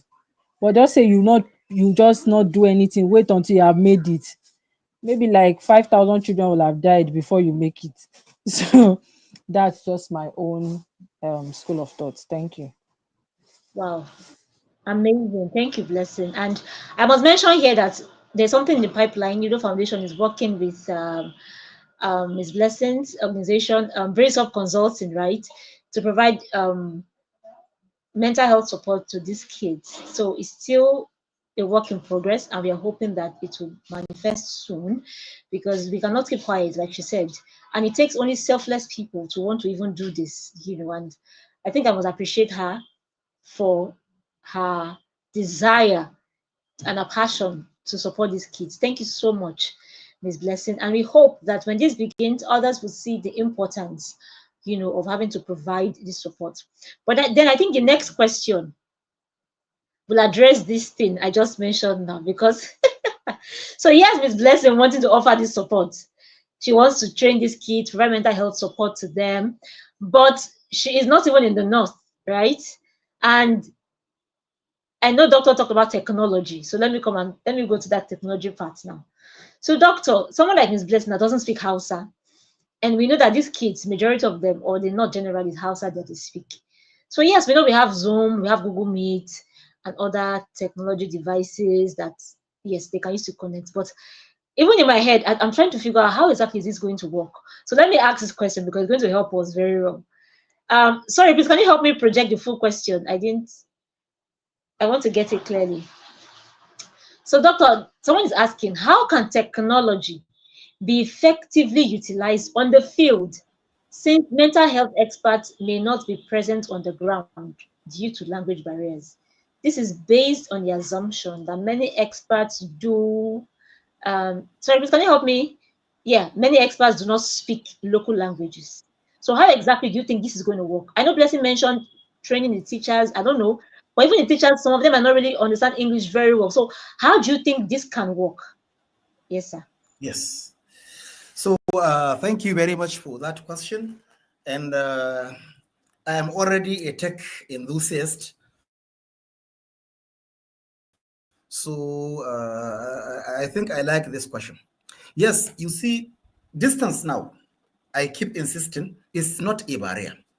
We are not divided by our geographical location now. Let me give you direct example on some projects that have happened in places. Okay, you can design a project, for example, whereby if you sit down, for example, now, you can look at the different kind of effects that are being experienced by children living in such communities. The effects are well documented in the literatures. When you read the literatures, reports on many places where there were conflicts, reports are there. In fact, even with the use of AI, you can easily tell AI to, for instance, give you the most probable effects that will be the most probable effects that will be experienced in terms of mental health by people living, in northern Nigeria that is being bedeviled by, banditry and the kidnapping. I believe artificial intelligence can help you to come up with, the different effects, and you can even ask it to rank them based on priority. Okay, so if you identify them, you can even use AI to ask for solutions and some exercises, very simple exercises that can be done, as a cue to that particular effects that have been identified. For example, Blessing just mentioned one exercise. She said you can imagine asking the students, for example, or children, to close their eyes for a while and then open their eyes, and then while their eyes remain closed, they should imagine themselves in the best place, and this is an exercise. Okay, you can design exercises like this based on the effects.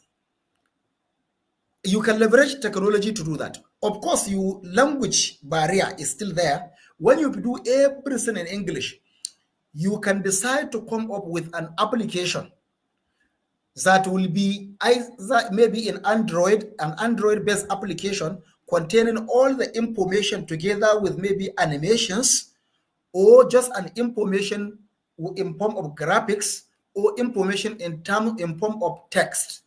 Once you are able to do that, you can even design it in a way that it can be read, maybe even in small ponds that do not have internet connectivity. You can design it in such a way. We have seen many applications like that in the area of agriculture. You can do a very simple application that can be accessed by a small pond like this that has no internet. And you can do an application that depend on an internet, Android-based application. You can do all this because in the village, people use this type of pond. But in the town, people can access this. So when you do such applications, you can then, after doing everything in English, all you need is a collaborator. A collaborator, somebody living in this community who understand English very well and knows the issues that you are talking about, can translate that English into Hausa. And then you can even decide to roll out the application or whatever in Hausa language. So you have paid your dues, I can see. Because as you do this, you have done more than 90% of the job. The person that will help with the translation is just doing less than 10% of the job. And once that is done, you can then have things like in form of brochures, in form of applications that can be used to train people and that can even be used directly by the people that are affected. They can read it in their own local language and they can understand it. Meanwhile, it was done from somewhere. I think this is what is being done by, if we take, for example, NIMET is an agency of federal government that is educating people about the changes of climate, weather, and what have you. They have these tools that they are using. They communicate in different languages of Nigeria, in many places. And there are many other projects in health sector that are using this kind of technology and the tactics. And I think this is also something we can do. Of course, you need to spend some money, and there is you have to do some, but it's doable. We can leverage technology to achieve that, and you can be strongly helping from very far, despite being from very far. I can assure you of that. We have even designed a project similar to that sometimes in the past, but the resources, the financial resources, is what kept us. We couldn't move. We have the proposal, but we couldn't move because we have to have the finances to design the software and do this because it involves money. Thank you very much.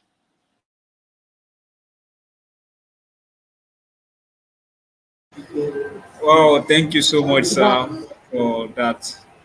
I believe, Ejiro, you can hear me, right?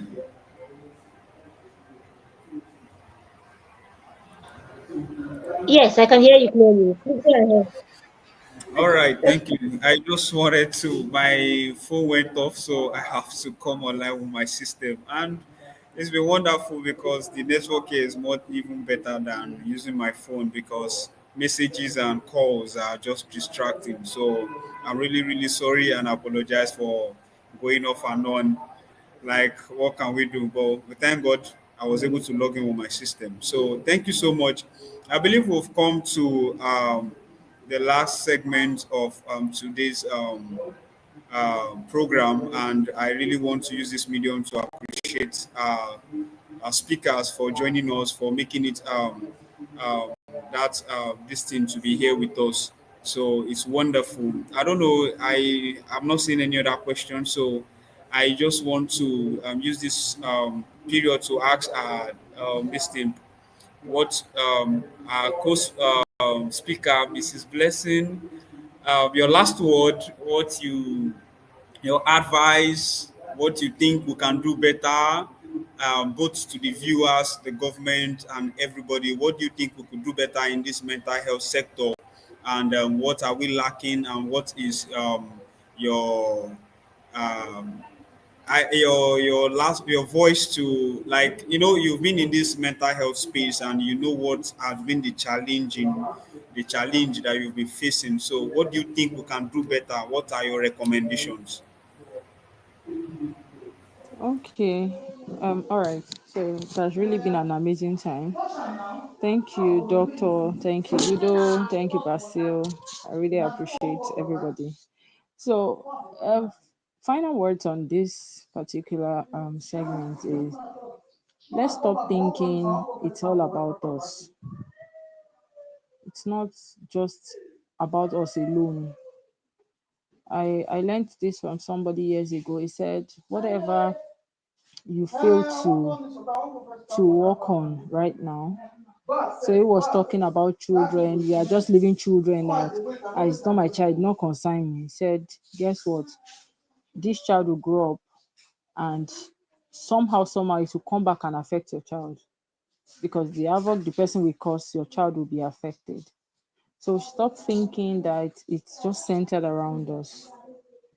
It's okay to think I'm an advocate for self-care. I love myself. I take care of myself. In fact, after this call, I probably will not even, I'll remove my phone from ring out. Nobody's calling me. I wanna rest. All right. But then it's still also important for you to know that even if it doesn't concern you directly, you can send your prayers. Some people don't even pray for Nigeria at all. You just feel like not concern me. As soon as I have money, I will leave. I know, yes, you want a better place, but there is no place like home. There's no place. There's nothing like racism here, apart from the religious differences and cultural differences that we know obviously where the whole problem is coming from. You're not looking at somebody's skin color and saying, is this one a Nigerian? Especially when we are both blacks. Just feel that, oh yeah, we are the same. All right. So there is nowhere like home. Just pray for the country. Think that, just see it as this is just beyond you. So whatever I can, if it's to support, you don't need to. It's not everybody that can go to the north to go and help. Your resources can go forth. Your partnership can go forth. Your interest can go forth. You can create awareness too. You can find people there and say, okay, this is it. This is what I have in mind. And yes, also be selfless to that point. I know someone that she's an American. She's trying to bring mental health into Nigeria. Or she married a Nigerian and she entrusted resources to somebody in Nigeria and the person squandered the money. I'm like, what kind of hunger will push you that way? Now she said she doesn't want to do it anymore. So somebody wants to create awareness, and someone very unfortunate person decided to disrupt it. So we should think beyond ourselves. This is not just about us. This is trying to make this place. We are not here forever. One day everybody is going to leave. It's just turn by turn. So what will happen to your children? What will happen to your great grandchildren? Do you understand? So that's what I feel. That's just it. Thank you.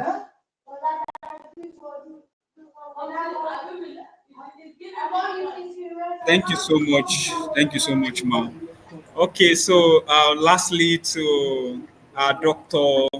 Suleiman. So, what are your recommendations? What are the last words you have for both the viewers and everybody? You've been in this conflict. You're an yes, conflict expert for a very long time, and you've seen a lot. You've faced a lot of challenges. So, what are your recommendations? Yes, thank you very much. Thank you very much, Blessing, for blessing our day. Thank you, Basil. Thank you, Udo Foundation, for putting us together to discuss this topic this particular day. Yes, my last words is we are all in this together.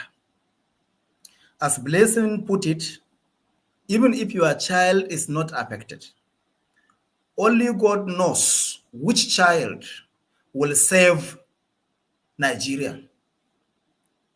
Possibly which child will save the entire world from the different problems that we are facing. Therefore, if one particular person is affected, feel that your own child has been affected or will definitely be affected. Posterity will judge all of us. Let us remember, whenever we mention issues of this nature, we so much love pushing all blames to government. Of course, government is at the forefront of everything because it is the enabler. It is the enabler. But let us remind ourselves that government is the enabler. But sometimes even the government does not act unless some well-meaning individuals do advocacy, go to the government times without number and remind the government that this is what is happening. Use the relevant research, use the relevant data, use the relevant examples, that this is what is happening before their attention, because before the government is so many things. Sometimes the attention of the government may not be where you think it should be. So we have to advocate. We have to reach out to them. We have to remind them that there has to be a policy integrating what we are doing with these issues that we are talking about. We have to go to them. Let us continue to advocate to them unless or until something has been done in this regard. I can assure you, most of the good things that you will see government doing today are as a result of what some people previously advocated for or worked on. And that is what the little we are enjoying today. Therefore, let us do it. We are all stakeholders in this.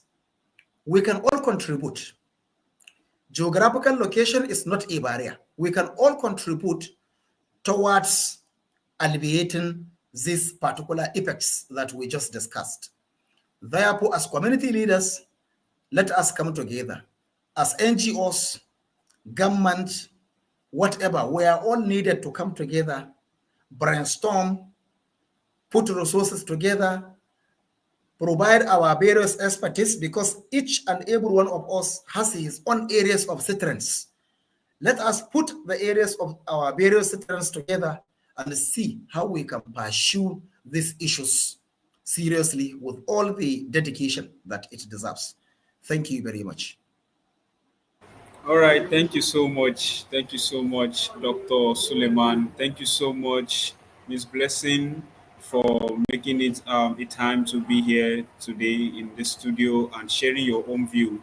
And before you go, I also want to use this medium to encourage us, just like you said, we should be the voice of the people.